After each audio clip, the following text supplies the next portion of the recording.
ಮಕ್ಕಳೇ, ಇಂದು ಪಂಚತಂತ್ರ ಕಥೆಯ ಸಂಜೀವಕ ಮತ್ತು ಪಿಂಗಲಕ ಇವರ ಕಥೆಯನ್ನು ಹೇಳ್ತಾ ಇದ್ದೀನಿ. ಇದು ಪಂಚತಂತ್ರದಲ್ಲಿ ಮಿತ್ರ ಭೇದ ಭಾಗದಲ್ಲಿ ಬರುವ ಕಥೆ.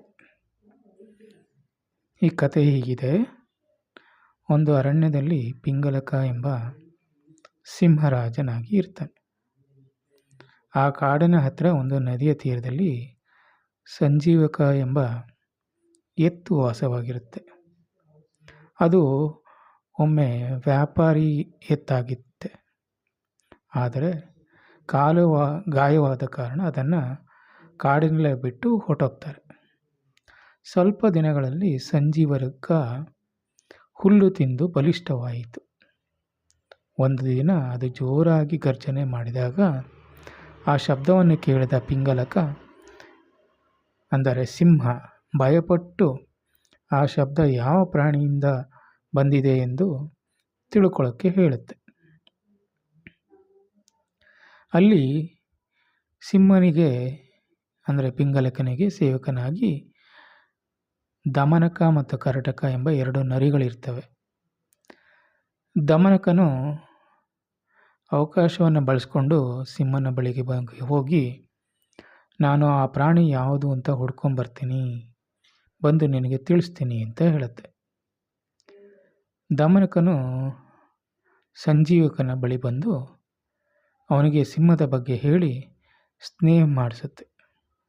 ನಂತರ ಪಿಂಗಲಕ ಮತ್ತು ಸಂಜೀವಕ ಇಬ್ಬರು ಸ್ನೇಹಿತರಾಗ್ತಾರೆ. ಸಂಜೀವಕ ಬುದ್ಧಿವಂತನಾದ್ದರಿಂದ ಸಿಂಹ ಅವನ ಸಲಹೆಗಳನ್ನು ಕೇಳತೊಳಗುತ್ತೆ. ಇದನ್ನು ನೋಡಿ ದಮನಕ ಅಸೂಯೆ ಪಡುತ್ತೆ. ಅವರಿಬ್ಬರಲ್ಲಿ ಏನಾದರೂ ಒಂದು ಜಗಳನ ಹುಟ್ಟಾಕಬೇಕು ಎಂದು ಸುಳ್ಳು ಮಾತನ್ನು ಹೇಳುತ್ತೆ. ಏನು ಹೇಳುತ್ತೆ ಅಂದರೆ, ಸಿಂಹನ ಹತ್ರ ಬಂದು ಹೇಳುತ್ತೆ, ಸಂಜೀವಕ ನಿಮ್ಮನ್ನು ಕೊಲ್ಲಲು ಯೋಚಿಸುತ್ತಿದ್ದಾನೆ, ನೀನು ಜಾಗೃತನಾಗಿರು ಅಂತ ಹೇಳುತ್ತೆ.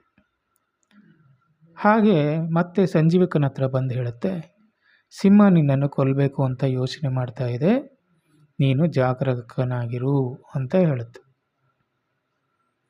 ಇದರ ಪರಿಣಾಮವಾಗಿ ಸಿಂಹ ಹಾಗೂ ಎತ್ತು ಇಬ್ಬರು ಪರಸ್ಪರ ಅನುಮಾನ ಮಾಡಿಕೊಂಡು ಕೊನೆಗೆ ಸಿಂಹ ಪಿಂಗಲಕ ಸಂಜೀವಕನ